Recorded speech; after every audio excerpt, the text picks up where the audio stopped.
Welcome back to the Why Mindset Matters podcast. I'm Eslana Loa. I'm a author, speaker, resilience mindset coach. I'm a nurse, a midwife, and a mother of 4.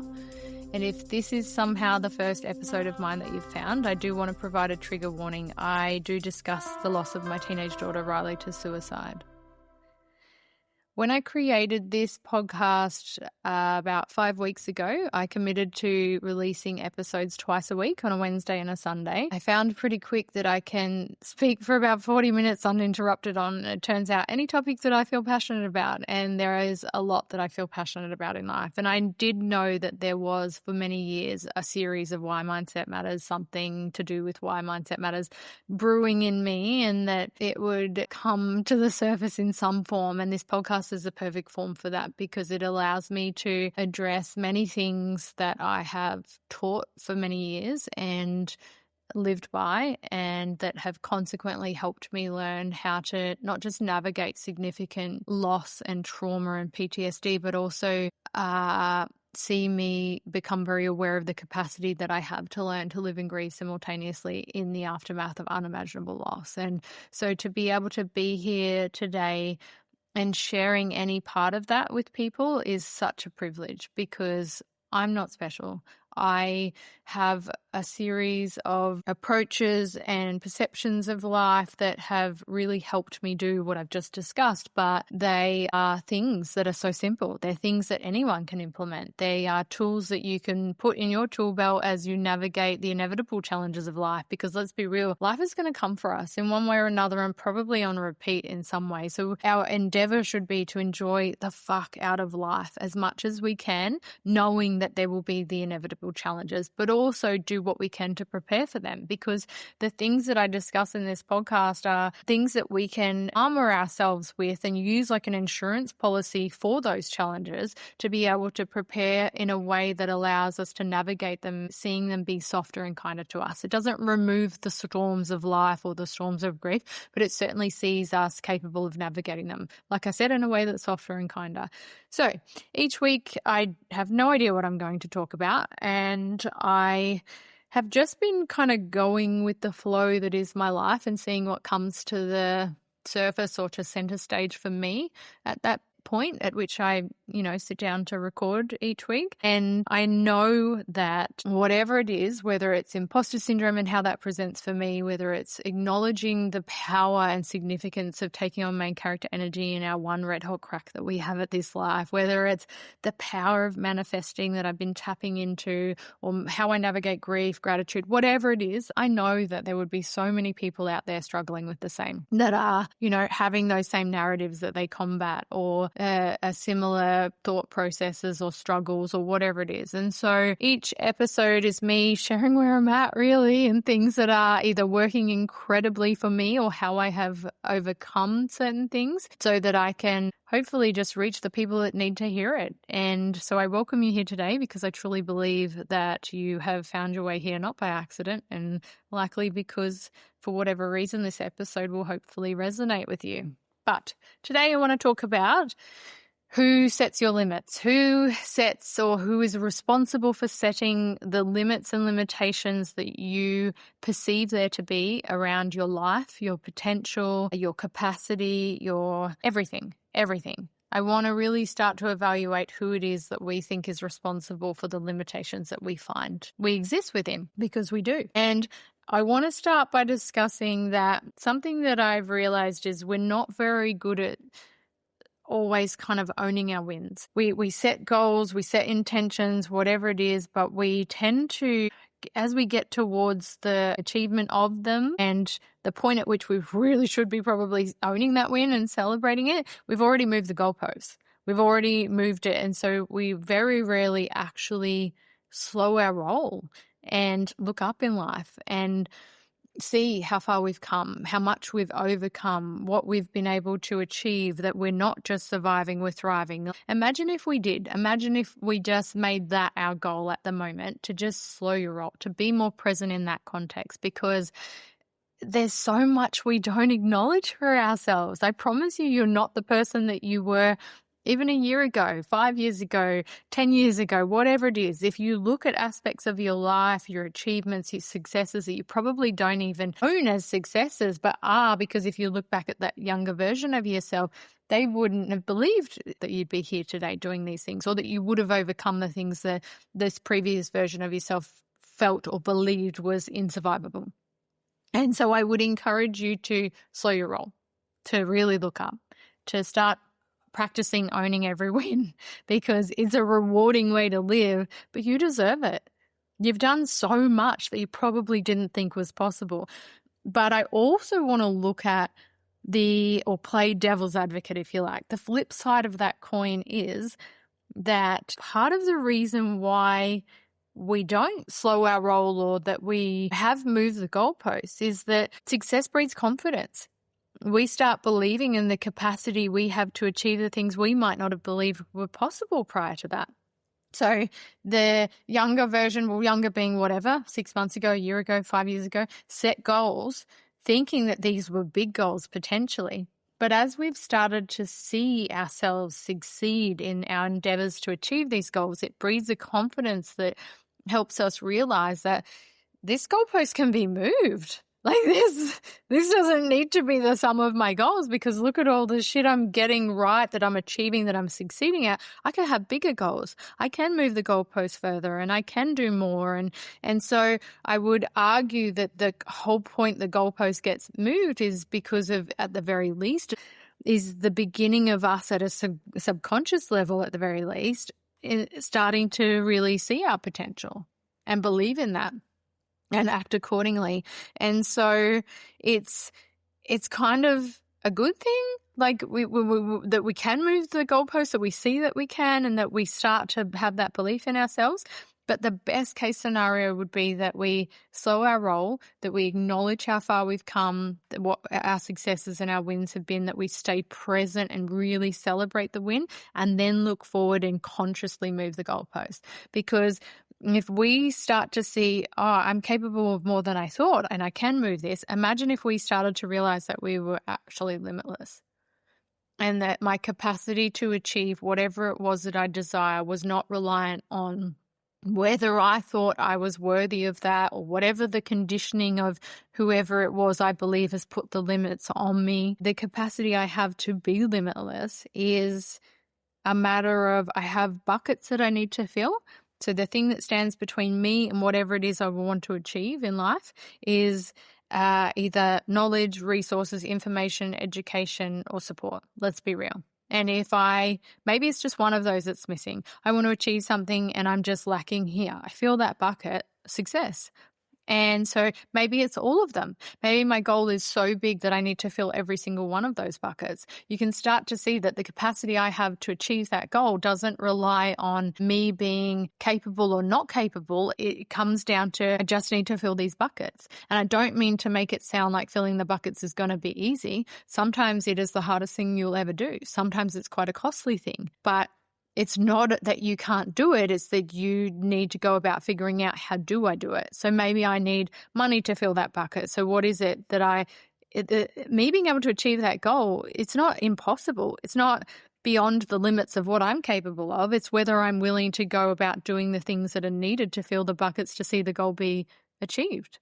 And so if I start to realize, well, actually, the limits that I thought were there aren't actually real at all. They're kind of a mirage or a manipulation that's been set up in some form by previous conditioning.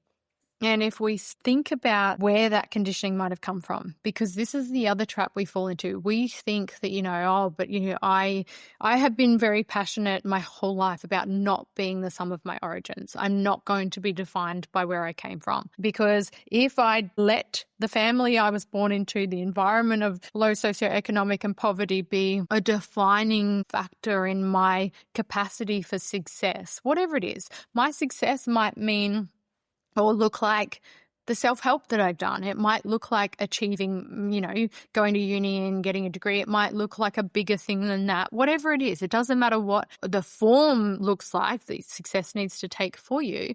If you decide that, say, my family of origin, that's not aligned with where I came from, therefore it's not possible, and nobody in my family ever went to uni, so therefore I can't. You can see how we take on, or perhaps there's somebody in that family of origin that said something to you, that planted a seed of doubt and said that's not possible, or these are the limits.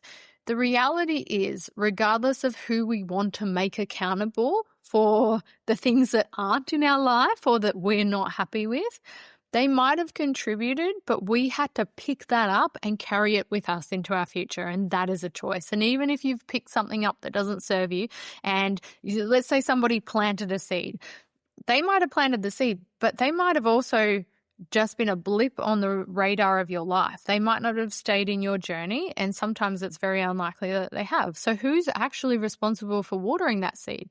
Who turned the soil over so that the seed could actually grow roots and, and actually grow into this big old tree that you're now complaining about having in your life, or aware that it's casting shadows over parts where you want light to be in your life? And it's easy to go, oh, but you don't understand. Growing up, this was what was said to me, or this person did this, or whatever. The reality is, yes, we probably made the decision subconsciously and in large part because of our conditioning that this is our burden to carry, and we got to pack it in our baggage and carry it with us into every new area and room of our life. It feels as though it's become a part of us and our identity, and therefore we do bring it with us into every room of life that we enter, and we see it as part of us. Therefore, this is a defining thing in the limitations that I believe around myself, my life, my potential. But it is actually a choice. It's a choice to feed and water that. It's a choice to continue to carry it with you. It's a choice to hack it to bits and dig up the roots so they can't actually regrow. And the latter of those is the more challenging one. To actually get in and have a good old bond clean version of a gardening session and get the roots and the weeds out of our subconscious that really don't serve us, and that might have come from conditioning in previous parts of our life. But the reality is, whether it came from your family of origin or a workplace or what, it doesn't matter. It doesn't matter, because that's not the detail that matters. What matters is that it's with you in your life right now, and it's impacting your present, and it is 100% impacting, and not in a good way, your future. And definitely not in a good way. But comfort zones where we find ourselves are not actually comfortable. They're familiar. And most people would rather remain comfortably uncomfortable than associate themselves or familiarize themselves with the discomfort of growth. And what I mean by that is that they're comfortably uncomfortable because the discomfort that they live within is familiar, and therefore that feels more comfortable and controlled than being uncomfortable in relation to growth, because that's the unknown. And so our brain and ego and nervous system is wired to avoid pain and discomfort and to seek pleasure. And when it can't find pleasure, it will do whatever it can to minimize the discomfort. So even if it has to settle on discomfort, it's going to look for the lesser of all the evils. So the lesser of all the evils in trying to avoid discomfort might be staying comfortably uncomfortable in the familiar.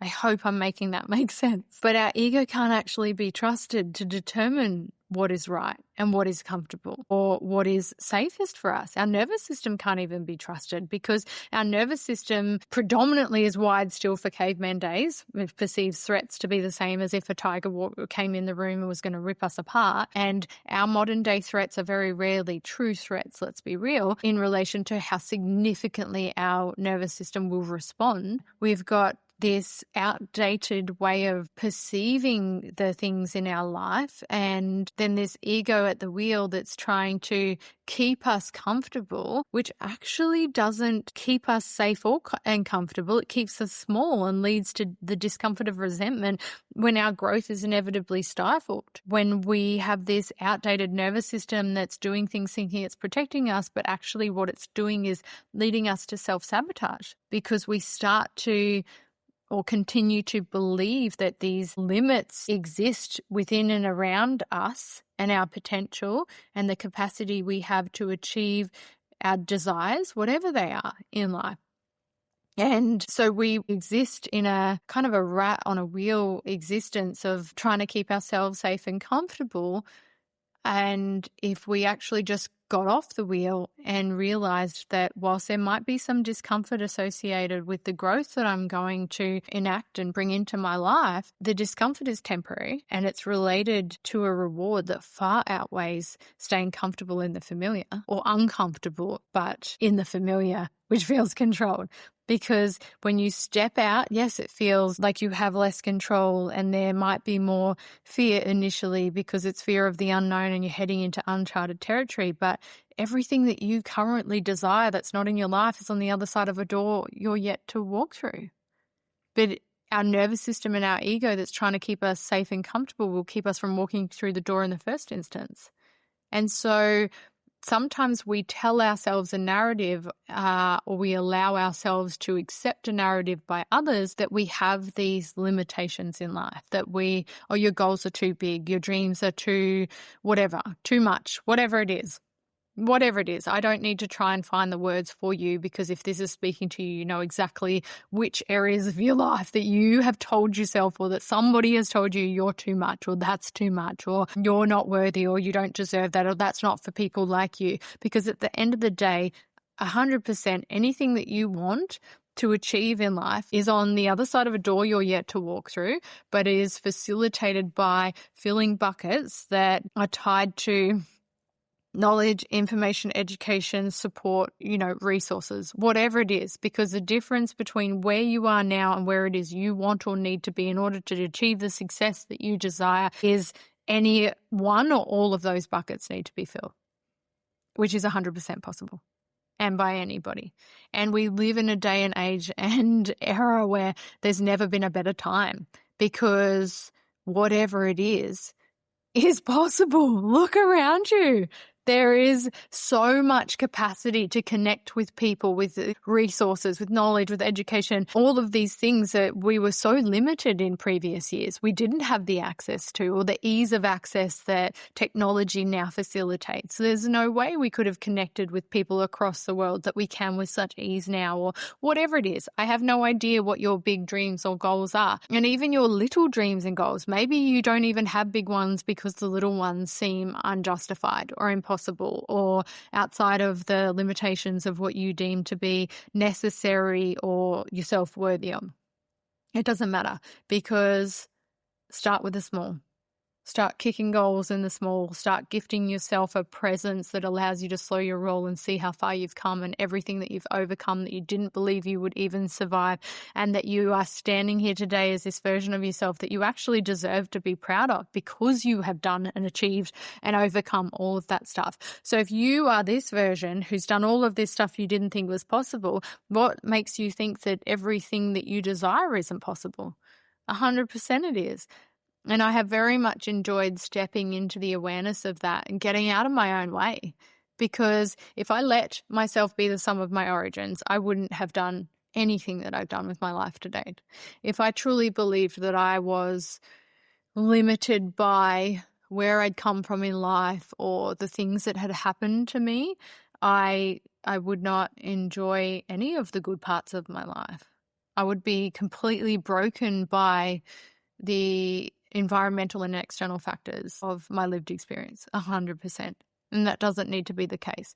And even if previous to us finding each other, that was the case for you, that's okay. Don't beat yourself up about it. The beauty is that you've found yourself here in this situation where you have the opportunity to really bring an awareness to, or shine a light on, these areas of your life that you can actually take accountability for and be responsible, proactive, and intentional in and toward, and in doing so, completely transform and change your lived experience. Because the the experience you're having of your life can change, and its ability to change is not determined by the environmental factors of your life changing, but rather by you changing the way that you view your life, the way that you view yourself, and the way that you view the capacity you have to impact all of it. Because there is, and I'm going to have to do another episode soon about manifesting.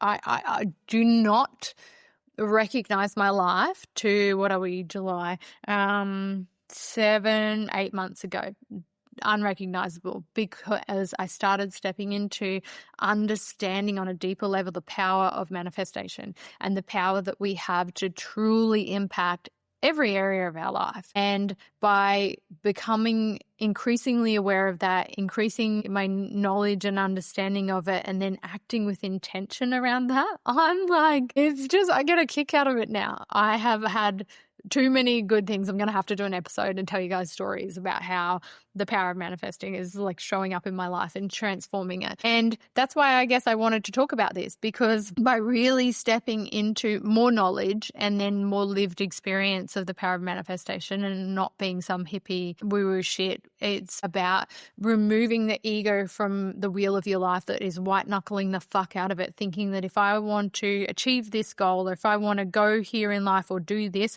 my ego thinks it needs to know exactly how I'm going to get from here to where it is I want to be or what I want to achieve. And that's not the case. We need to let go of the wheel of life when it comes to our ego, put it out there what we want, but then act intentionally. Because if we just wrote affirmations, if we just put it out into the world, what good is that? You're just going to veer off the road because nobody's now got the wheel at all. But it's about a balancing that I don't need the ego, the part of me that wants desperately to cling to the wheel and control every factor doesn't need to be the one leading this journey.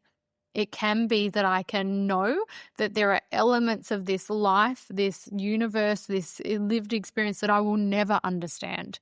The powers that show up like magic and incredible synchronicities in my life that are creating connections my ego could never have created, and opportunities in my life that open doorways to me achieving successes that I wanted but had no idea how to facilitate myself are happening. I don't need to understand the magic that goes into the show. I just need to be a willing participant who's going to act with intention and know that if I see all this magic showing up in my life, and then when I set my intentions when it comes to manifesting, and then I act intentionally and I start saying yes to life and yes to the universe and walking through those doors when they open, because I would say if a door opens, walk through it. Go see what's on the other side. Because if it's not for you, you can leave. You can walk out. But like I said before, everything that you desire that is not currently in your life is on the other side of a doorway you're yet to walk through. And how often do we set goals, or we set intentions, or we say we want these things in our life, but then life is here opening doors for us. I'm like, no, not for me, thank you. And we prejudge what we think is on the other side or what purpose that doorway serves. And then life is behind us, the universe going, what the fuck, man? Darling, I'm opening all of these doors for you. You said you wanted this stuff. It's on the other side of the doorway, and you're prejudging it and not walking through because your ego's still at the wheel going, well, that's not how it's going to happen. And so I'm very much enjoying saying yes to life, walking through the door, and just in awe of the, like I said, apparent magic and synchronicities that are showing up in my life. But what's happening is I'm starting to realize that there aren't actually any limits. And if we really sat back and we saw that there's so much of the magic of life that I don't have to understand, but will never understand. What I can understand is that the only limits that we have in life when it comes to our potential and our capacity to achieve and succeed are those that we put on ourselves or that we allow. And whilst you might not be responsible for the original seed that got planted because somebody in your past came along and said this, or on repeat said this, or, provided some form of conditioning, they are very rarely still in the picture. It's us that feed and water that, or pick it up and carry it with us like a heap of baggage into our present day and with us into our future, let's be real. Or even if they are still in the picture and they're providing that toxic conditioning, why? Why are they still in the picture? Because at the end of the day, if you're an adult, then you have the ultimate choice and say on who you allow to impact your reality, not just on a physical level with who you interact with, but who you let invade the space that is your heart and soul and your subconscious. And if you're still being the dumping ground of other people's bullshit or unsolicited advice or whatever it is, then it's time for us as individuals to take responsibility for that and get really, really protective over your energy. Because if grief has shown me anything, it's how limited a resource my energy is. How very few fucks I have left to give for shit that does not fucking serve me. Because at the end of the day, grief and my PTSD and my trauma and everything surrounding Riley's death gave me a very, very real experience of just how precious this life is. How very fucking short the opportunity we have to be here is. And that if what we want our life to look like while we're here, that is just dropped in your lap and it is yours to control, to dictate, to impact, to take responsibility and accountability for, and to stop trying to make other people responsible for your discontent in life, and to really just take the bull by the horns and live the fuck out of this life. And sometimes that means being savage and in recognizing that my energy is a limited resource and I'm not going to give it to those who don't deserve it. I'm not going to stay in rooms that don't deserve honor or respect me, because I'm bringing those things to the table. So if it's not reciprocated, I'm not staying in this room. I will exit stage left, and unapologetically. I'm not being an asshole about it. I don't need to be. I'll just politely be like, thank you, but no thank you. This isn't for me. Because I have so many things that I want to do with my life, but I want to do it peacefully. I want to do it in a way that feeds my soul, that makes me feel even more capable of being really present and enjoying everything that life has to offer, because tomorrow's not a given for anyone. And I want to make the most out of every moment that I've got and be really present with those who are in the moment and enjoy everything and everyone in my life for everything that it has to offer, because all we really have is now. So I'm going to set my goals and my intentions, and I'm going to be very consciously invested in manifesting the things that I want to experience and achieve and succeed in my life. And then I'm going to act with intention and really fucking enjoy the ride, because there are actually no limits that need to be imposed on any of that. I want to write a book. I had no idea how to write a book.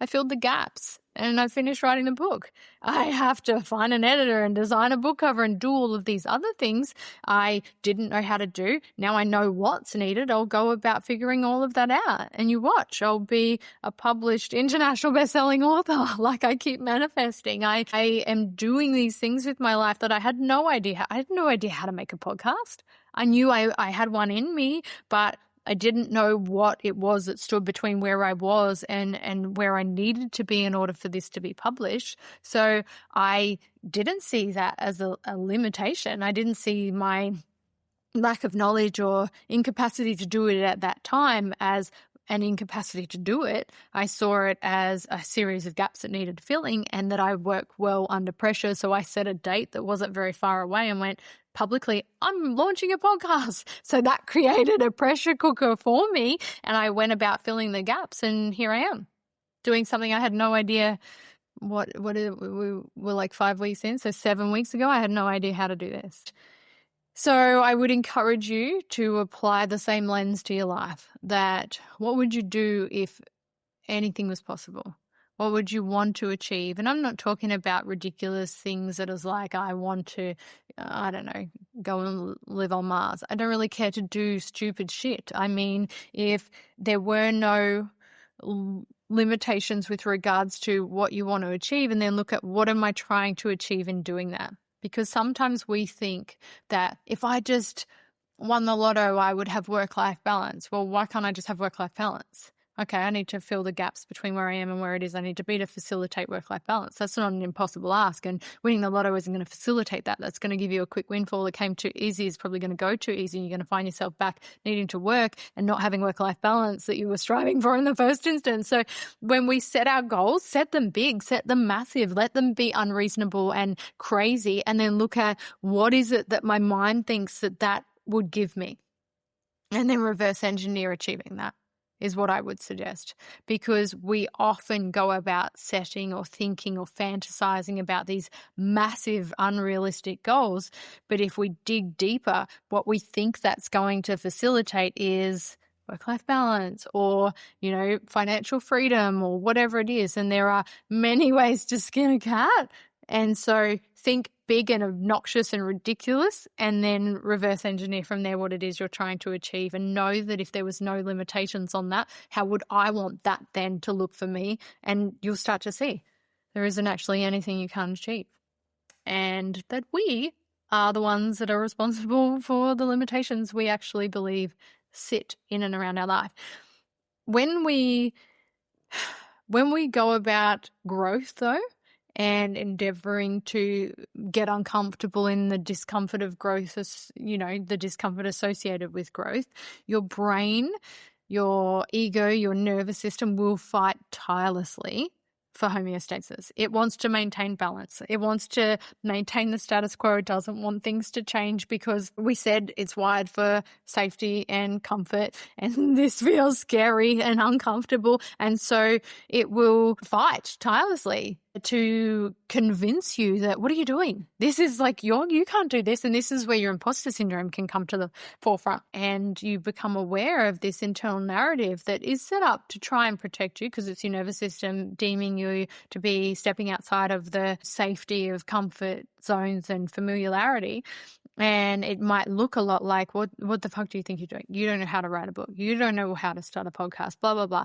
And so it's recognizing that narrative that doesn't serve you, but also acknowledging that there's probably an element of this that is. It's my brain, my ego, my nervous system thinking it's serving me and trying to keep me safe, and being able to go, okay, well, I appreciate that part of myself that is endeavoring to keep me safe, but you can sit down now. I've got this, But if we know to expect that, it makes it a little bit easier to be gentle with ourselves instead of facilitating or, without realizing, exacerbating that imposter syndrome by feeding and watering it unknowingly, and then finding yourself in self-doubt that sabotages your attempt at growth and success. And then you find yourself back at the beginning, back in your comfort zone, because how dare you step outside of that?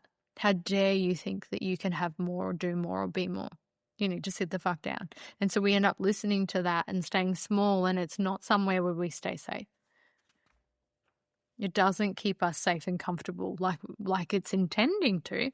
It keeps us small. And like I said, it leads to the discomfort of resentment when our growth is inevitably stifled, and we end up further down the track of our life looking back going, all this time passed, I could have just done it.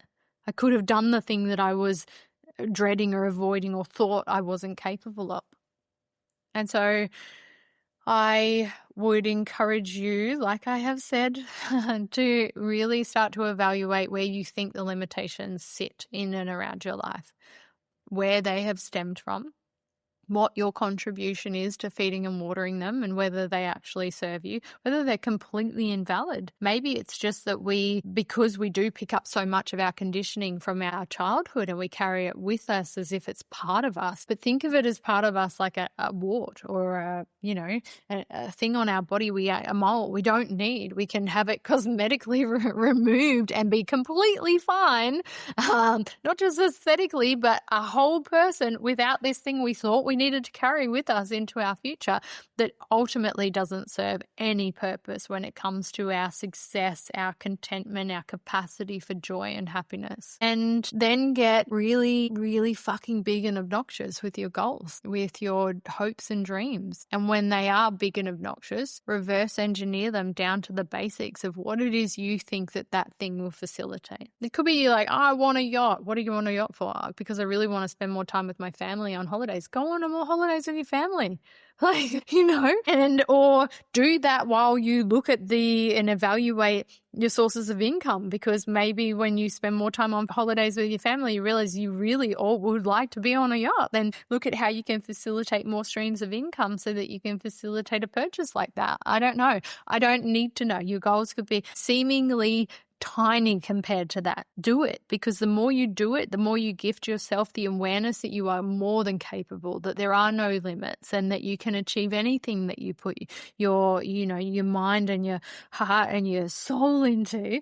The more your ego starts to sit down, and the more your nervous system starts to calm down, because you start to step into the power that comes with the awareness of the power that you have to really impact every area of your life. Good, bad, or ugly, we're responsible for so much of it. We just don't bring that awareness and accountability to that impact that we're having.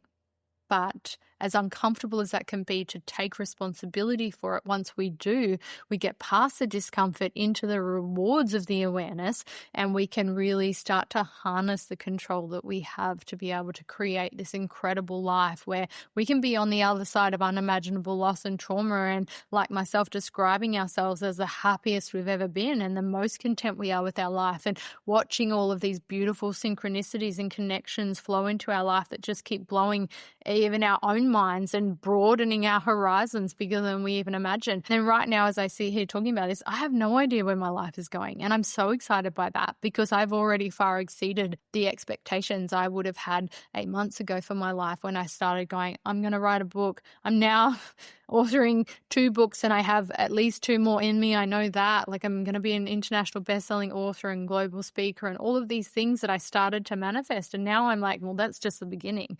And I don't mean from an ego point. I just mean I just love where my life is taking me, and I have no idea where I will live in the future or what I'll be doing, but I know that every bit of it is going to serve the sense of purpose that my soul has, and the satisfaction that comes from that is unmatched. It's just a really nice feeling to know that you are where you're supposed to be in life. And so I hope that I have done this topic justice, because as I said, when I sit down, I often don't really know other than kind of a title, and then I just ramble. But like I also said, I've found that I can speak for 40 minutes uninterrupted about anything that I'm passionate about. So I hope I didn't waffle. I hope I've done it justice. If this resonated with you, please share this podcast with anyone and everyone. Let's be real, because there's no area of your life where your mindset doesn't matter. I am Eslana Loa.